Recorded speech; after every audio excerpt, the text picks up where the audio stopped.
you see this in the script? You didn't write it. What are you doing? It's not in the script.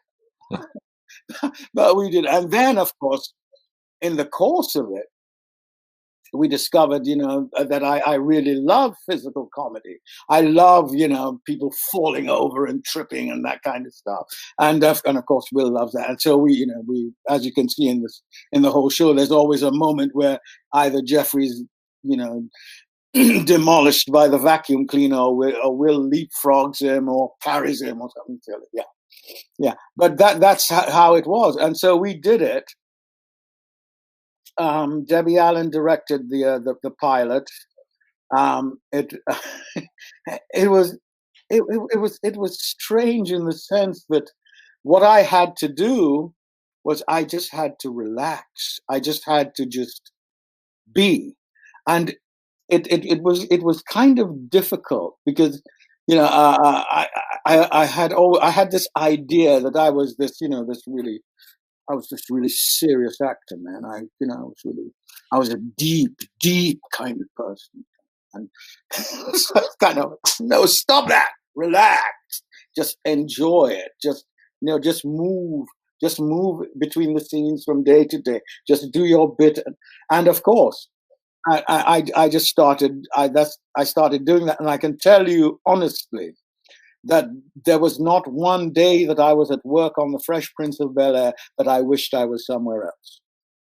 I enjoyed every bloody moment of it. And I had some excellent people to work with. I mean, Alfonso was a scream. James Avery was just a lunatic. Such a cultured and wonderful man. And of course, the dear Karen Parsons, she was so helpful to me. I mean, she kind of helped me kind of just sit back and just be. And of course, as people got used to me, that I was not, I may have a strange accent, but I was just, I was a brother like everybody else. Life became better, even better. Yeah.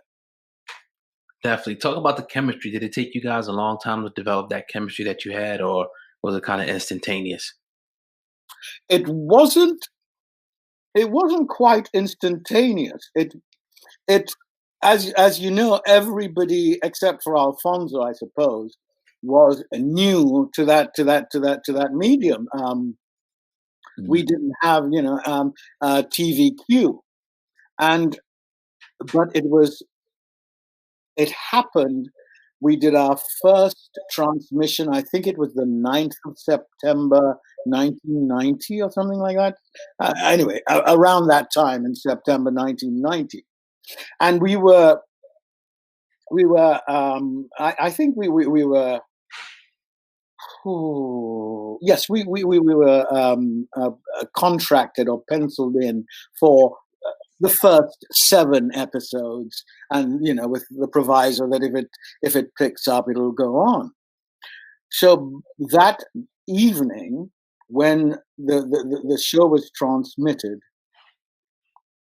we were all in a restaurant somewhere, and the audience response was just so extraordinary that we were told there and then in the restaurant that we're going to move from 7 to 13 episodes. There and then, first showing. Wow. And then that's when we realized that's what kind of brought us together, made us understand that we have something special. Because by the time we'd finished the 6th episode, we were on 25. Wow. And we were in the top 5. Yeah, that week. Yeah. And that's what brought us together. And we could yes, it's true to say that we were not threatened by each other. We really enjoyed each other's company. There were some disruptions, but we're not in heaven. Nothing's perfect. But as perfect as it could be, we really got on well together. Yeah. Now, I was going to ask you about Janet Hubert, because she obviously played the first 74 episodes of Ivanville before being replaced by Daphne Reed, playing 75 episodes. They played about the exact same time. You talked about during that 7th episode is when you guys realized and you seen the fans that something was there. Where did chemistry fall off with Miss Hubert and you guys, if you don't mind me asking? Yeah, it's perhaps important to be as honest as I can be. Um, my relationship with Janet was very, very close, and I respected her. I thought she was just truly excellent at what she did. But we have oh, print and be damned. The show is called The Fresh Prince of Bel-Air, and the leading actor in the show, the name that comes first is Will Smith. Correct. And that's how it is, and that's how it should be. And I feel that perhaps Janet was not able to deal with that. Hmm. So was it okay, because you walk into a situation where you guys are highly touted, you guys have your various acting degrees and various acting repertoires, very prideful in that. And you see a Will Smith who's an incredible rapper at the time, but not an actor. And then you hear the stories of him mimicking everybody's lines and things like that. Was it a respect factor, in your opinion, that maybe steered her away, or was it something different? I, you have to take the fact that we're all new to this thing, this episodic success. You also have to accept that Will is beginning to learn his craft. That all of us, no, I mustn't say that. I can only say that for myself and maybe for James Avery.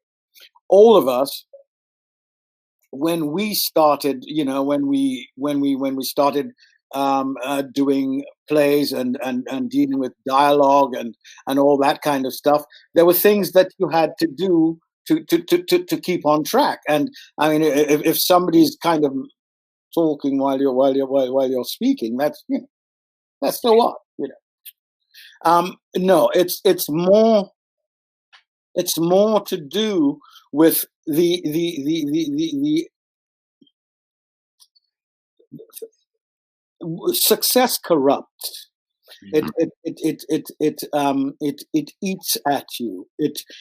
Success does not bring contentment and satisfaction. It brings, in most cases, in all of us, I suppose, not in most cases, I think, it brings out an avarice, a need to